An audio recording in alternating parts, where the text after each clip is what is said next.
the coming GOP gift. After 2010, will he be Carter or Clinton? That's the ongoing parlor game now played among pundits over how President Obama will react to the Democrats' probable shellacking in midterm elections next month.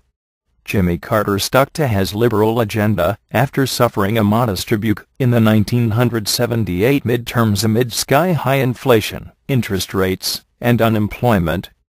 He didn't take voters' hint and went on to get clobbered 2 years later by Ronald Reagan.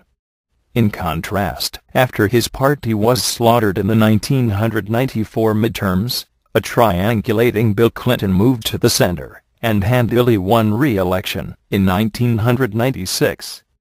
So what will Obama do if he loses a Democratic majority in the House and quite possibly the Senate? Most likely, he'll stick to his liberal orthodoxy, but in a way unlike Carter. Yet, like Clinton, Obama may still have a good chance at re-election.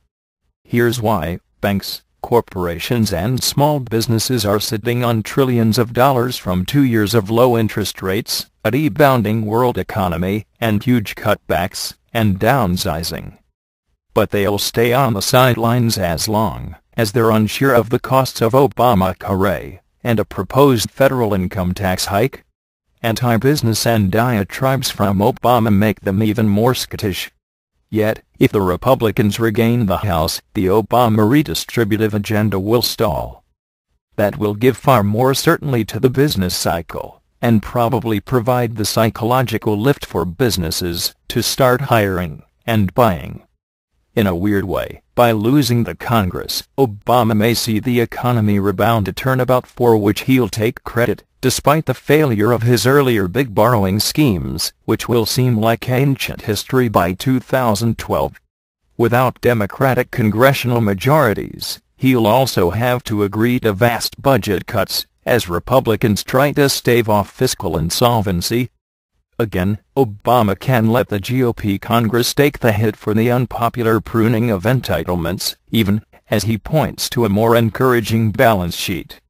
In a Zen way, he'll allow Republicans to restore financial sanity to his administration, even as he blasts them for cutting programs and hurting the needy. Much of Obama's left-wing base is disenchanted and may not give money or get out the vote, as in 2008.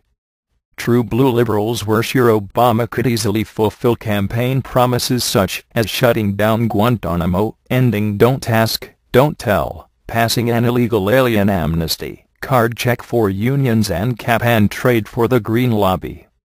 He did none of that, mostly because much of his liberal agenda polls well below 50%.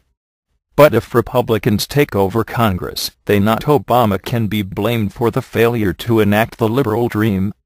Obama can nostalgically soar with hope and changed platitudes about his aborted left-wing vision, with the assurance that he won't offend the majority of Americans by seeing any of it passed. Overseas, much of Obama's reset foreign policy either stalled or reverted back to George W. Bush's policies.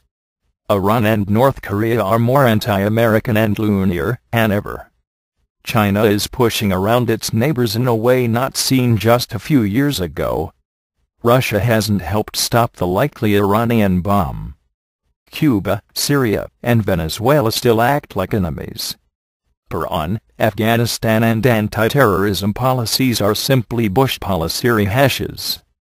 A neurojectionist Republican Congress will probably ensure that Obama's therapeutic outreach abroad proves harmless. In turn, Obama can safely blame reactionaries for blocking more of his foreign policy initiatives, while his advisers privately express relief that they did. If Democrats get clobbered in November, expect just such a rope-a-dope strategy, different from the last 2 years of either the Carter term or the first Clinton term. Obama will let Republicans punch themselves out at the nation's problems, hoping they expend energy and incur blood. Then, as things improve, he can brag in 2012 that the upturn would have been even better had he not been stopped by right-wing obstructionists. Obama will do far better if his agenda remains hope and change banner, instead of becoming messy and costly law. Republicans will try to ensure both, and thereby may save Obama from himself.